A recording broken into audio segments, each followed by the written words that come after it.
Oi, vamos lá tratar das fases da mitose, começando pela prófase. A primeira fase da divisão celular é a mais longa, com uma série de acontecimentos bastante relevantes. Eu coloquei um esqueminha para você identificar uma célula em prófase. Nesse caso, nós estamos tomando como modelo uma célula animal e apontei os principais fenômenos.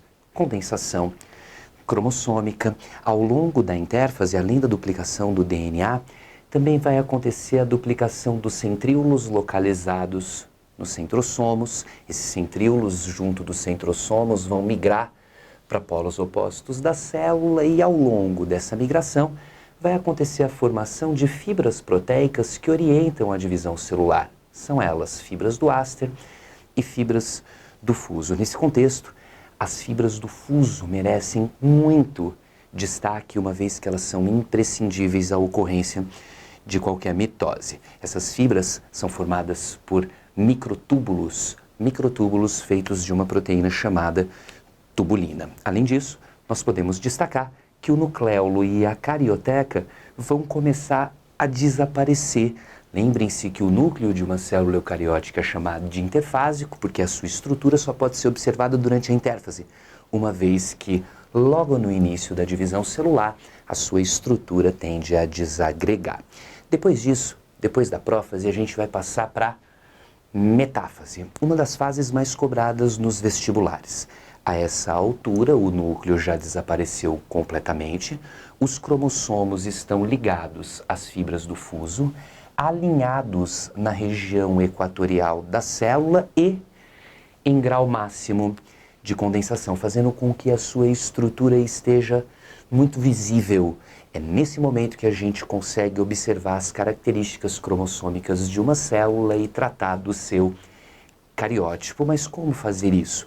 Existem algumas substâncias que impedem a formação das fibras do fuso. Um grande exemplo é a colchicina. Quando a gente trata uma célula que está em divisão com colchicina, a tendência é que a divisão pare em metáfase e que a gente consiga fotografar esses cromossomos, observando assim a quantidade de cromossomos de uma célula, a forma desses cromossomos, ou seja, nesse caso a gente consegue fazer o estudo do cariótipo. Depois disso, o que vai acontecer? As cromátides dos cromossomos duplicados vão ser separadas. Na anáfase, acontece o encurtamento das fibras do fuso e essas cromátides são afastadas. Para finalizar a divisão celular, nós precisamos destacar o que acontece na telófase. Acontece a desagregação das fibras do fuso e do áster, descondensação cromossômica, reorganização do núcleo e um fenômeno muito marcante, a citocinese, que consiste na divisão do citoplasma em dois e a divisão celular, por fim, se encerra. Eu quero que você preste muita atenção no seguinte. A célula que deu início a essa divisão celular tinha 2 cromossomos amarelinhos, portanto, uma célula diploide 2N igual a 2. Ao final do processo, a gente vê 2 célulazinhas também 2N igual a 2. Mas espera aí. Nesse caso, os cromossomos estão na forma simples, nesse caso, na forma duplicada. Perceba que ao longo da mitose, acontece variação da quantidade de DNA. A gente precisa entender o gráfico que nos mostra isso. Vamos lá? Esse gráfico nos mostra a variação da quantidade de DNA por célula ao longo de um ciclo celular mitótico. Então me acompanhe. O eixo Y vai mostrar a variação da quantidade de DNA por célula, enquanto o eixo X traz todos os momentos do ciclo celular mitótico que nos interessam. Períodos G1, S e G2 da intérfase e as fases da divisão celular, prófase, metáfase, anáfase e telófase. Vamos supor que uma célula com uma quantidade de DNA igual a X dê início ao ciclo celular. Nesse momento, a quantidade de DNA continua sendo X. Porém, no período S, em decorrência da duplicação do material genético, essa quantidade de DNA passa para 2x. E assim permanece. Até quando? Até o final das etapas da mitose. Lá na telófase, quando a célula passar pela citocinese e se dividir em duas, as células filhas devem ter, portanto, além da mesma quantidade de cromossomos, a mesma quantidade de DNA. O que eu fiz nesse gráfico? Eu coloquei o comportamento de um cromossomo ao longo de todo o ciclo celular mitótico. Como o cromossomo deve se apresentar no período G1, no período G2, na prófase, na metáfase, na anáfase, repare que eu já fiz as cromátides separadas e quando o ciclo terminar, cada célula filha deve ter um cromossomo na sua forma simples.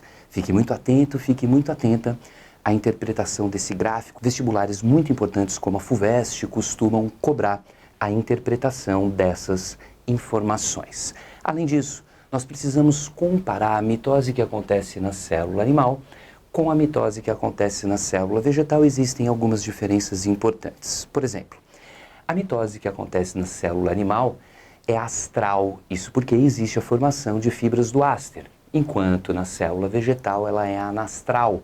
Na célula vegetal não ocorre a formação de fibras do áster. Além disso, a mitose animal é cêntrica, ou seja, tem a participação dos centríolos que estão lá no centrosomo.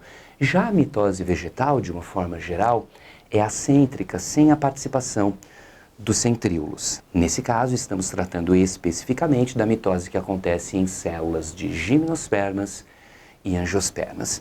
E a diferença mais marcante que é a divisão do citoplasma, citocinese. Na célula animal, a citocinese é centrípeta. O que isso significa? Que o estrangulamento do citoplasma começa na periferia da célula e segue em direção ao centro da célula. É um estrangulamento centrípeto que divide o citoplasma em dois. Já na célula vegetal, esse estrangulamento ocorre de forma centrífuga. Começa no centro e vai em direção à periferia. Nesse caso, vale a pena a gente ressaltar a participação de vesículas provenientes do complexo golgiense. Essas vesículas se acumulam na região mediana da célula e secretam a estrutura que, a princípio, divide o citoplasma da célula vegetal em dois. Essa estrutura, representada aqui nesse esqueminha em roxinho, dentro das vesículas do complexo golgiense, vai ser chamada de lamela média. Posteriormente, acontece a secreção da parede celular e a célula vegetal, por fim, se divide. Note que esses pequenos espacinhos existentes entre as vesículas do complexo golgiense mantêm-se. Esses espacinhos dão origem aos plasmodesmos, que mantêm comunicações citoplasmáticas entre duas células vegetais vizinhas. Era isso que nós precisávamos fazer a respeito da mitose. No próximo módulo nós vamos tratar da meiose. Eu te vejo lá, um forte abraço.